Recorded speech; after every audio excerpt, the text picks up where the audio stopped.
Originalmente lançado como La Storia di un Burattino na revista italiana semanal Giornale per i Bambini, As Aventuras de Pinóquio foi escrito pelo autor italiano Carlo Collodi e publicada em forma de série em 1881, antes de se tornar um único livro em 1883.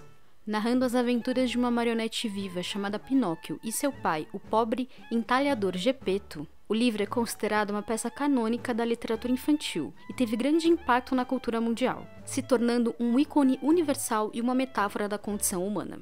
Devido às muitas versões, as vendas totais desde a primeira publicação são desconhecidas. Mas uma extensa pesquisa da Fondazione Nazionale Carlo Collodi e fontes da Unesco no final da década de 1990 apontam que o livro foi traduzido para até 260 idiomas em todo o mundo, sendo um dos livros mais traduzidos.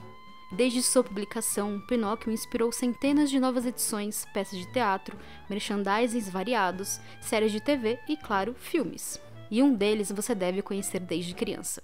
Eu sou Júlia Gavilã e esse é o Mais Que Um Filme.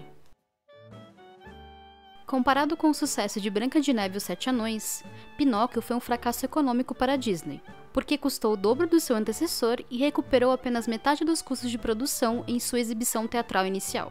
Porém, criativamente, a versão cinematográfica da marionete mais famosa do mundo estabeleceu fortemente a animação de longa-metragem como uma forma de arte legítima no mesmo nível do cinema tradicional. O ambicioso projeto, que consumiu a Disney por 2 anos, desenvolveu e refinou as técnicas que definiriam o estúdio e os rivais nos próximos anos. Mas afinal, de onde surgiu a ideia de levar para o cinema uma das histórias infantis mais famosas do mundo? Walt Disney conhecia o livro muito antes de decidir adaptá-lo para animação. Porém, foi o cineasta Ben Sharpstein que sugeriu que a Disney deveria fazer uma animação da história. Além da tradução inglesa, originalmente publicada nos Estados Unidos em 1911, Walt Disney possuía várias traduções em inglês do conto, incluindo uma edição original em italiano. Convencido em fazer uma animação baseada na história, o título Pinóquio foi registrado como um filme em maio de 1934. Porém, foi apenas em 1937 que Bianca Majuli, membro do departamento de história do estúdio, foi convocada para trabalhar em uma nova tradução do conto. No mesmo ano, a Disney circulou um memorando recomendando que os artistas do estúdio assistissem à peça de Asha Frank baseado na história original e considerassem como material para o filme. No entanto, devido à pressão para terminar Branca de Neve e os Sete Anões, as reuniões de história para Pinóquio não parecem ter começado até o final do primeiro trimestre de 1938. No mesmo período, a Disney já estava trabalhando na história de Bambi desde o ano anterior, e o estúdio acreditava que seria mais fácil animar animais do que um elenco predominantemente humano de Pinóquio. Portanto, a Disney tinha planos para concluir Bambi antes de Pinóquio e lançá-lo como o segundo longa-metragem animado do estúdio. Porém, quando o estúdio encontrou dificuldades em adaptar a história e animar os animais de forma realista, a Disney decidiu adiar Bambi e seguir em frente com a produção de Pinóquio, agora supervisionada por Sharpstein. Acredita-se que o Walt Disney demonstrou menos entusiasmo nas reuniões de história para Pinóquio do que nas reuniões para Branca de Neve. Dizem que seu interesse foi realmente aflorado ao ver potencial nas cenas da baleia cachalote, conhecida como monstro. Ansioso para aumentar a produção do estúdio, já que pretendia, naquele momento, lançar 2 ou mais curtas-metragens por ano, ele parecia pronto para passar para o palco de animação o mais rápido possível. No processo de adaptação do livro para as telas, a história passou por mudanças drásticas antes de chegar à versão final. Originalmente escrita em forma de série, a história episódica precisou ser consideravelmente reduzida para funcionar como um longa-metragem. No entanto, o principal problema era Pinóquio, um personagem rude, ingrato e muitas vezes cruel na história original. Além de sua personalidade, o corpo de madeira do personagem foi considerado menos simpático para o público do que um personagem em carne e osso. Nos primeiros tratamentos da história para o filme, mantiveram a malícia original do Pinóquio, mantendo algumas de suas ações maldosas. O próprio corpo de madeira do menino foi acentuado para dar ênfase na diferença dele para o resto do mundo que vive. Como o processo de animação já havia começado e nenhuma voz havia sido encontrada para o personagem, os animadores Frank Thomas e Ollie Johnston trabalharam temporariamente com a voz acelerada do animador Ted Sears. Porém, a Disney estava descontente com o personagem Pinóquio e interrompeu a produção até os roteiristas e animadores alinharem o grau de humanidade do menino marionete. Enquanto isso, as cenas dos outros personagens foram escritas e animadas para agilizar a produção.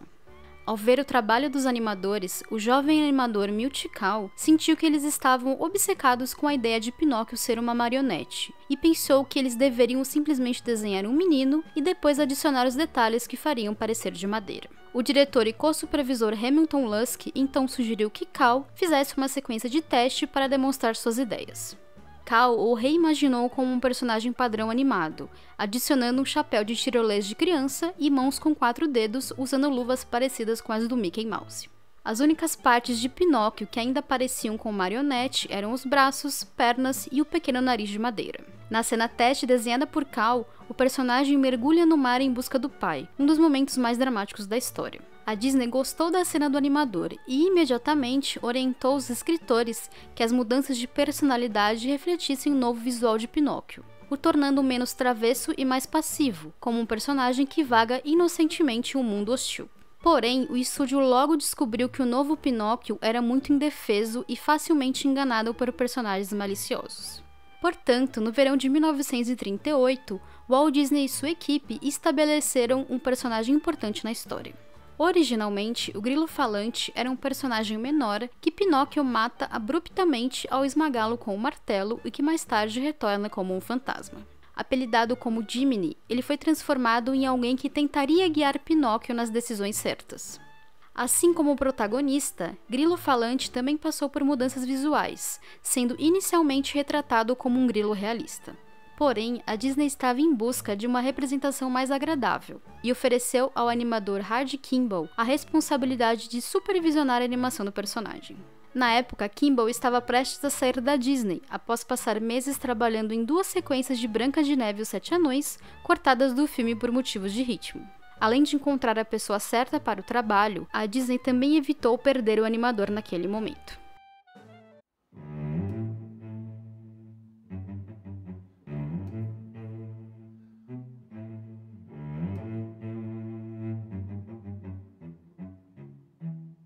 Assim como em Branca de Neve e os Sete Anões, o desenhista Albert Hurter projetou os personagens, objetos e locais apresentados em Pinóquio, e foi responsável pelo estilo geral do filme. A influência de Hurter é particularmente aparente nas cenas da oficina de Geppetto, nas quais quase todos os objetos são projetados para parecerem um rosto ou criatura de algum tipo. No entanto, o desenhista cujo estilo é talvez mais predominante no filme é de Gustav Tengren, que já havia feito seu nome como ilustrador antes de ingressar no estúdio em 1936. Conhecido por ter um estilo de contos de fadas influenciado pelo ilustrador Arthur Hackman, Tengren reforçou a influência da ilustração europeia no filme, além de se influenciar pelos materiais de pintores norte-americanos e fotos de filmes de Hollywood que mantinha em sua coleção. Nos esboços do desenhista, a composição é dinamizada por um efeito de lente de olho de peixe, com a profundidade sendo enfatizada pelo exagero da perspectiva, além de figuras e edifícios caracterizados por bordas nítidas. Durante o tempo que esteve no estúdio, Tengren não socializou com outros artistas e animadores. Um ano antes do lançamento do filme, o desenhista deixou a Disney e não recebeu crédito por Pinóquio. Apesar disso, ele é geralmente considerado o artista mais influente no estilo visual dos filmes da Disney, assim como a animadora Mary Blair. Para ajudar os animadores, o departamento de modelos de personagens do estúdio criou modelos de todos os personagens, incluindo Pinóquio como marionete e todos os brinquedos e relógios de Geppetto. Os modelos tridimensionais eram esculpidos em argila, queimados em um forno no próprio quintal de Joe Grant, o desenvolvedor e responsável pelo departamento, e pintados no departamento de tinta e pintura. Os artistas do departamento também foram responsáveis pela elaboração de ideias e estiveram fortemente envolvidos com o desenvolvimento da história de Pinóquio. O poder dado ao departamento durante o período de produção de Pinóquio e Fantasia gerou conflitos com os animadores, que se irritavam com o aumento de atenção dado aos artistas que eles acreditavam que não faziam muito esforço. Não ajudava que o departamento de Grant via os animadores como caipiras. A relação conflituosa entre os dois grupos aumentou com a construção do novo e caro estúdio de Burbank, que colocou o departamento no 3º andar, próximo ao escritório de Walt Disney, enquanto os animadores foram colocados no 1º andar. Ao lado de Disney, Grant era o homem mais poderoso do estúdio no período.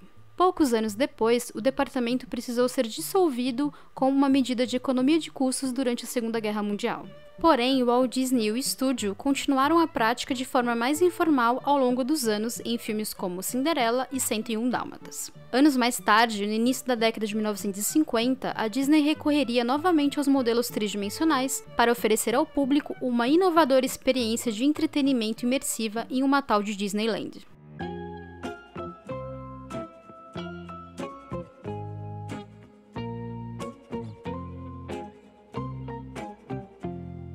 Sem dúvida, Pinóquio foi uma conquista pioneira na área de animação de efeitos.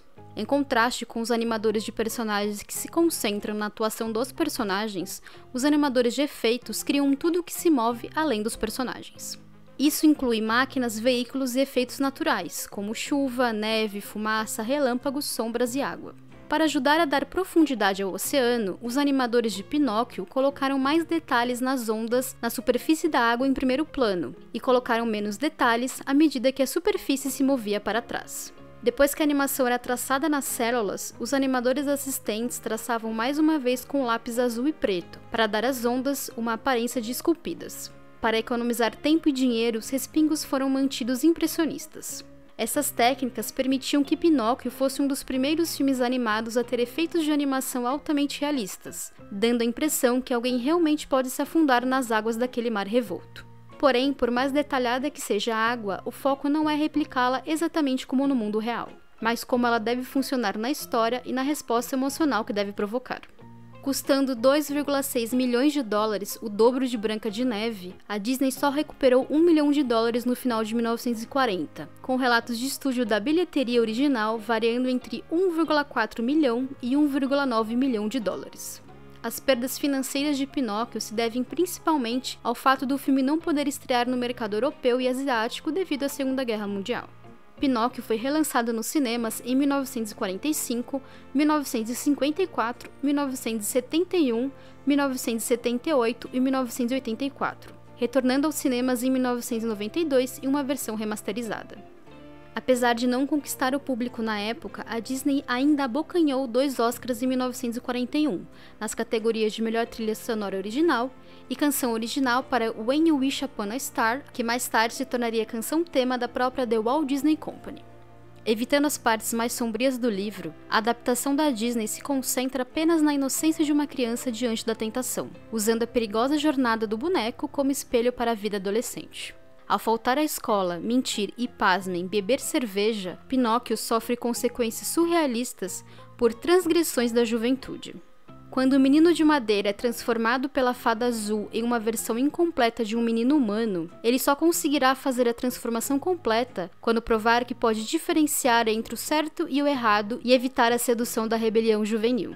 Apesar de concordar, Pinóquio não compreende o esforço necessário para se tornar um humano completo, apenas imitando o comportamento e as respostas emocionais daqueles ao seu redor, nunca questionando a intenção ou buscando conselhos da própria consciência. Quando o deslize de Pinóquio para a amoralidade tem sérias repercussões para o personagem, ele teme que suas ações sejam irreversíveis e quase desiste do desejo de se tornar um menino de verdade. É seu sacrifício para libertar o pai da barriga de monstro que mostra que existe humanidade no menino, fazendo a fada azul finalmente realizar o seu maior desejo. Ainda sombrio para os padrões narrativos da Disney, Pinóquio representa a ambição artística sem precedentes do estúdio. Desde fazer grandes alterações narrativas na história original, a passar um ano inteiro animando gotas de água, a produção de Pinóquio representa um risco calculado que estabeleceu a Disney com uma força artística. Se Branca de Neve estabeleceu os recordes para o estúdio, foi Pinóquio que estabeleceu o padrão. Eu sou Júlia Gavilã e esse é o Mais Que Um Filme. Me siga nas redes sociais para acompanhar o que eu faço por aí e para bater um papo comigo. Também siga o feed do podcast para não perder nada e conheça o Catarse do Mais Que Um Filme. Ou me pague um café via Pix. Até a próxima!